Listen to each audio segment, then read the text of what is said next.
Hello students, welcome to Dr. B.R. Ambedkar Open University. Today we will be discussing Unit 11 National Level Welfare Schemes which are meant for scheduled caste, scheduled tribe, other backward classes, minorities, aged and differently abled persons in the country. As a part of BA Semester 3 program Social Issues, Policies and Development. Let us discuss about the welfare schemes which are meant for scheduled caste. The first one is educational empowerment.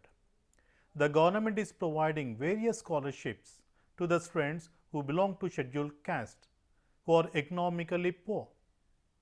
If any family which has less than 2 lakhs per annum income, then for those people the government is going to provide these scholarships.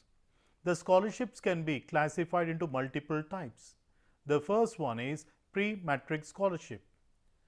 The main objective of this pre-matric scheme is to support the parents of scheduled caste children for educating their children so that the incidence of dropout rate can be reduced or can be minimized. So, for the children who are in the schools, in order to support their education, the government is providing pre-matric scholarships. The second one is post-matric scholarship which are meant for scheduled caste students. This is centrally sponsored where the central government is providing 100% support for this type of scholarships which are implemented across the country in all the states including union territories.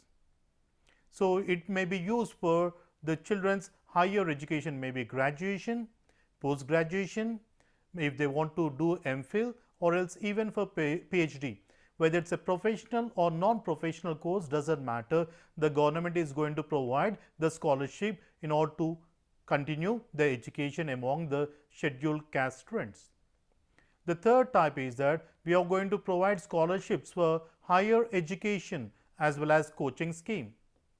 We are going to provide coaching so that the students who belong to scheduled caste can get admission into the top class educational institutions.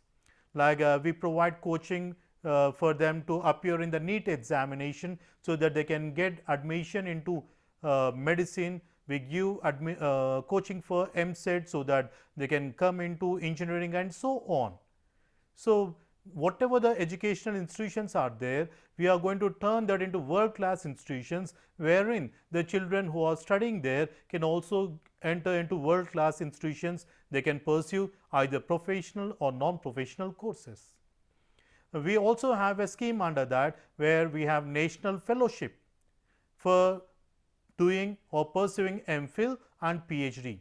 If any person wants to do their doctoral research, they require financial support, because most of the children who do not have financial support are not doing their higher studies. So, in order to promote research among the students who even belong to scheduled caste, they have introduced this national fellowship. Then we have the national overseas scholarship which is meant for the people if they wish to study abroad. Lot of economically downtrodden people do not dare to dream to go to the at the global level. So, this scholarship is going to be helping the people who are economically downtrodden so that they can dream bigger, go to various parts of the world to continue their higher education. And the fourth type is free coaching for SCs as well as other backward class students. We are going to provide free coaching for all the competitive exams, not only for higher education, but we are also going to provide free coaching for banking examinations, for railways, for groups examinations or civil services and so on. So, these are the three types of educational programs which are meant for educational empowerment among scheduled caste in our country at the national level. Now, let us discuss few schemes which are meant for economical empowerment. The first one is National Scheduled Caste Finance and Development Corporation, which was established under the Ministry to finance income generating activities among scheduled caste who are especially from below poverty line families. The main duty of this scheme is to identify the BPL families, provide them skill training so that they can be the entrepreneurs. They can start their own business. And if they want to start the business, they also require finances. So, under the scheme, they are also going to provide loans on subsidy so that people can start their living or livelihood. So, they are going to have development programs. Along with this, think a person is trained with the skill, he or she has become an entrepreneur, they also got the loans, but if there is no market, then there is no use. So, under the scheme, the government is also going to create market facilities for the produce by the scheduled caste people. So, it is the duty of the state where we are going to channelize the agencies so that the BPL families can improve their social as well as economical condition. The next one is special central assistance, which is for scheduled caste under sub-plan. The main initiative under this plan is to develop the scheduled caste people with 100% assistance by the central government across all the states.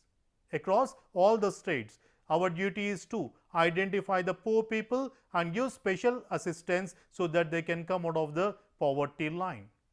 The third one is scheme of assistance for the scheduled caste development corporation.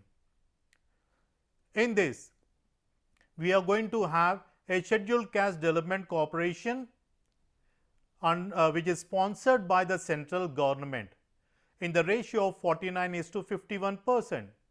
The central government is going to give 49% of the budget which is required for running this program, and 51% will be borne by the respective states. Under this scheme, we are going to take care of agriculture and allied activities. For example, if any Dalit or any SC has a barren land, they are going to take that barren land and they are going to make it suitable for cultivation. So, for that we require finances. So, they are going to give money under this scheme. And if they want irrigation facilities or putting on a bore or anything like bore wells, so under these activities we are also going to do it. Then we are going to provide irrigational facilities. The second one is we also try to provide money for the people or finances for the people so that they can start a small scale industry. So, we enhance the skills and we are going to motivate the people to start their own business. The third one is we are going to develop the transport facilities, and the last one is trade and service sector. So, for empowering the scheduled caste and economical aspect, they have these programs. Along with this, we also have venture capital fund for scheduled caste.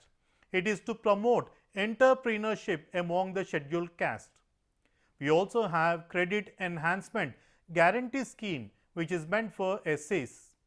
So, we are going to provide credit so that the young people can start up their entrepreneurship, they can start their own business. Then we have Pradhan Mantri Adarsh Gram Yojana, which is a centrally sponsored program or scheme which is implemented for integrating development of SC people. So, 50 we are going to give subsidies for the people in this program. Then we have Babu Jagjeevan Ram Chhatravas Yojana. It is used to construct the hostels in the schools and in the colleges. Most of the people who belong to scheduled caste, because of the conditions back at home, they are not in a position to continue their education. So, the government is constructing the hostels so that the children can reside in the hostels and they can continue their primary, higher or even the college and university education. Next one is upgradation of merit of SC students. The main objective of the scheme is to upgrade the merit of scheduled caste students studying from 9 to 12th class. So, we are going to provide education both in the residential as well as non-residential schools. Now, let us discuss about some of the welfare schemes which are meant for scheduled tribes. Just like for the scheduled caste, we also have pre-matric scholarship for both the students who are studying in the public schools, whether regular or distance. Then we have post-matric scholarships. It is a centrally sponsored, again for higher education. Then we have hostel facilities provided for both ST boys and girls may separately, so that they can continue their education residing in the hostels. Then we also have the applicability of the scheme and objectives of modification to construct the hostels to reduce the dropout rate. And for the hostels of ST girls, we have 100% central assistant, and when we are going to construct the hostels for the boys, it is 50% both by the central government and state government. And we also have overseas scholarship, we have vocational training centers, establishment ashram schools, and so on, which are meant for tribals. Now we have studied the provisions which are meant for SCs and STs in our country. Thank you.